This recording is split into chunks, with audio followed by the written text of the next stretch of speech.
Where to start? It's one thing to have like one bad experience in the week, but two is brutal. Two is really brutal. What cap did he have on? The guy? Oh, the Chargers cap. Yeah, fuck you. I hope you fucking get hit by a semi and your whole posse. Yes. Holy shit. All 12 of you who ordered the entire menu and talked through the whole movie.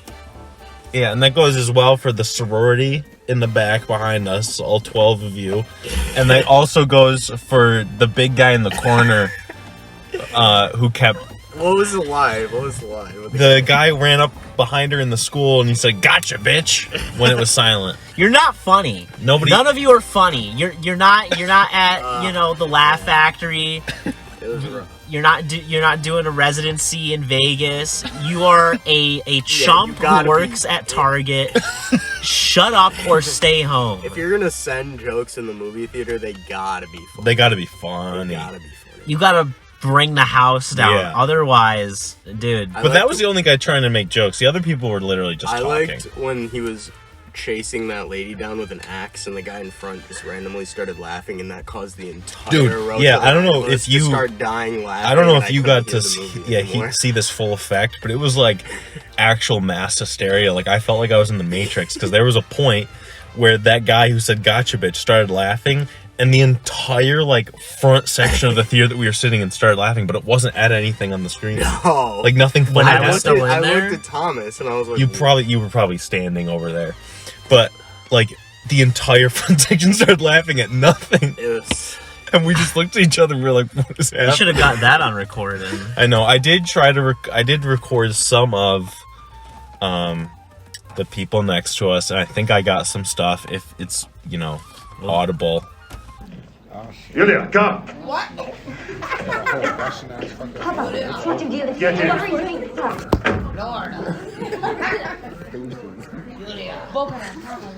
She's taking her to Florida? I don't know. That's about as much of a conversation I've ever had with a guy.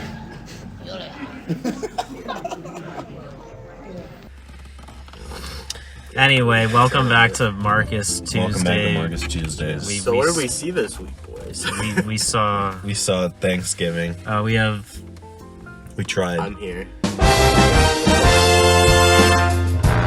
We have Cole here. I'm here. Which, by the way, for the big fans of these Marcus Tuesdays, Cole is always with us. Yeah, I'm there every time. So when you're imagining us watching the movie in your head when we're talking about it, Cole's right there. Yeah, I'm right there. Cole's been at every single one of these viewings. Yeah. What's up, guys? I don't know. If we want, we can go over my opinions from the last. Let's hear what Cole has to say. Yeah, let's go through each. Let's hear it's the longest Marcus Tuesday ever. Okay, I thought it started off pretty good. I thought the first kill was great, right? She gets that's cool. That's exciting. That's new. This is probably gonna be filled with spoilers, probably. And then everything else after that kind of sucked. There was not really an interesting, kind of badass cool murder after that. I felt like it was all just kind of stabbing, killing, and then for the last half hour the plot was so convoluted and confusing and characters were all over the place and you lost track of characters and then they just kind of threw the ending at you all at once and tell you who it is and it's not really anything that makes sense. Yeah, for me the first scene was really good. Yeah, that whole first sequence I loved, and I was like, when the Black Friday. The Black Friday. I forgot about that. Yeah, that was awesome. And then when it kept going, I was having fun, but then it just kind of, for me, it got a little old, and I think the movie How long was it? That's a good question. I think the movie. They didn't wink. They didn't keep the winking up. It's there, but it's not enough. It's not enough. It's not enough. It's Megan syndrome. It's the Megan syndrome.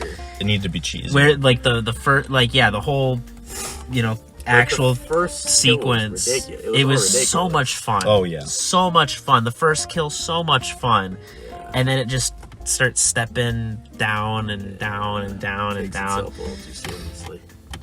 And The twist at the end was just so. twist was big whatever. Yeah, big whatever. I didn't bring this up before we'd seen this, but when I saw recently that it was directed by Eli Roth, I didn't know that until its name came up on the screen. I was like, ooh. We said earlier in another video, we were so sure that he was going to say, let's eat. Let's eat. Holy mother of He God. didn't fucking say, They let's eat. shoehorned the "there will be no leftovers." They also, yeah, that was... I was okay with If they that. had just done "let's eat," I feel like it would have been better. Let's eat. I was okay with There Will Be No Leftovers because it started bringing the stupid back. That's but, true. But they didn't keep the stupid up enough. And that's like 50% of the reason why I was in the theater. Honestly, it was. I was so ready to hear, Let's eat. Let's eat. Should have been when he was being forced to consume his. Spoilers, Spoilers.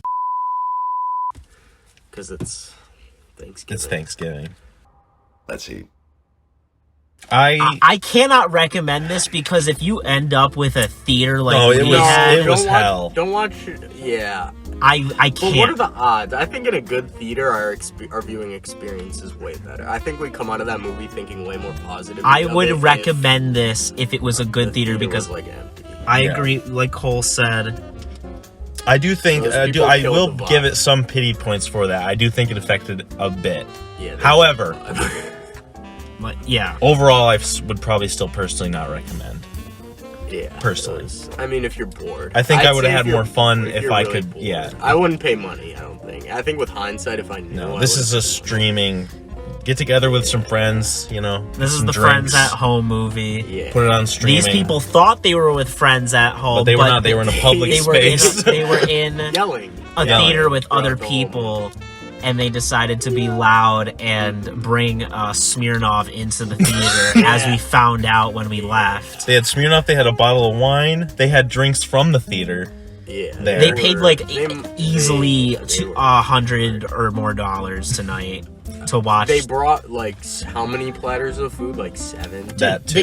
they all came in with like popcorn. or Yeah, I something. know. They had That guy food when came they in came late. Yeah. With his 2 drinks, and then they ordered a bunch of food. And And then then like there's like that 3 guy came guys in. standing in front of them talking to them for like 10 And then minutes. that guy I was like, came what in and is like going on? interrogated me and Sam, and he just like knelt Are down. you He guys went, waiting on food? Are you guys waiting on food? and we were like, no. And then they talked about their food for the next 20 minutes. Yeah, and then they talked about their food. Just like, oh, like just some of the stuff. This girl in the movie was like putting on her contacts, and then she stopped, and he turned around, and this man literally said, loud enough for me to hear, "Bitch, if you don't put your contacts in."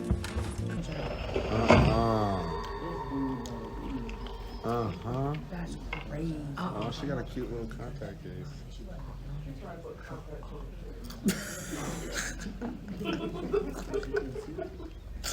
Dad? Girl, if you don't put your contacts in. Dad?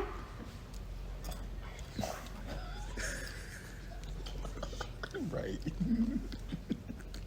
Oh, when you walked in, you can do it. Oh, hi, Dad.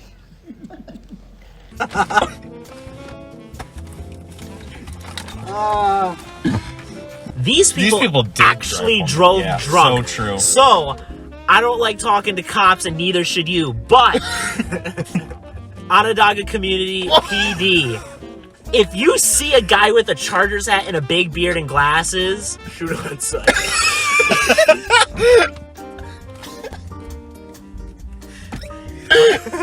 we don't like cops. On site. But if you do something about it, because he drove drunk tonight.